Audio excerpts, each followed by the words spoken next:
ठाणे येथून एक भीषण रेल्वे अपघात झाल्याची घटना समोर आली आहे। मध्य रेल्वेच्या दिवा मुंब्रा स्थानकादरम्यान ट्रेनमधून पडून 5 प्रवाशांचा मृत्यू झाल्याची धक्कादायक माहिती समोर आली आहे।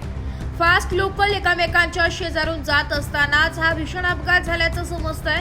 मुंब्रा आणि दिवा रेल्वे स्थानकादरम्यान CSMT लोकल आणि कसारा लोकल एकामेकांना ओलांडत असताना ही घटना घडली आहे। एक लोकल कसाराकडे तर दुसरी कसारा लोकल ही CSMT कडे जात असताना ही घटना घडली आहे। घटनेची माहिती मिळताच रेल्वे प्रशासनाकडून रुग्णवाहिका पाठवण्यात आल्या आणि जखमींना जवळच्या रुग्णालयामध्ये दाखल करण्यात आलंय। यामध्ये 7 पुरुष आणि एका महिलेचा समावेश होता अशी माहिती प्रत्यक्षदर्शींनी दिली आहे। 5 प्रवासी मुंब्रा स्थानकाच्या जवळ एका ट्रेनमधून पडल्याची माहिती मिळाली आहे। ही गाडी कसाऱ्याला जात होती, त्यातील गार्डने ही माहिती दिली आहे। दिवा आणि मुंब्रा येथून रुग्णवाहिकेची व्यवस्था करण्यात आली असून अशी माहिती रेल्वेचे जनसंपर्क अधिकारी स्वप्नील लीला यांनी दिली आहे।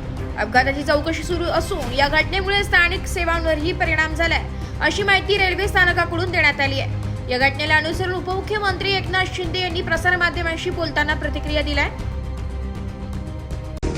काम याला आम्ही प्राधान्य देऊ आणि ही जी काही घटना झालेली आहे ती अतिशय दुर्दैवी आहे, त्याची माहिती देखील मी घेतो आणि जे त्याच्यामध्ये मृत्यूमुखी पडलेले आहेत त्याला देखील जी शासनाच्या माध्यमातून देय मदत आहे ती देखील शासन करेल आणि जखमींचा उपचार देखील तात्काळ या ठिकाणी युद्ध पातळीवर करेल, कारण त्यांचा जीव वाचवणं याला प्राधान्य आम्ही देणार। रेल्वेला सर्वाधिक महसूल मुंबई उपनगरीय रेल्वे देते, मात्र तरी देखील मुंबईकरांना सोयी सुविधा मिळत नाहीत, सुरक्षा देखील मिळत नाही। या बाबतीमध्ये बघा, आता अपघात झालेला आहे, त्याची रेल्वे मंत्रालयाच्या माध्यमातून उच्चस्तरीय चौकशी होईल आणि त्यातून जे काही सत्य आहे किंवा जे काही कोणाचा दोष असेल तर तो समोर येईल, परंतु ही कारवाई जी आहे ती तर होईलच।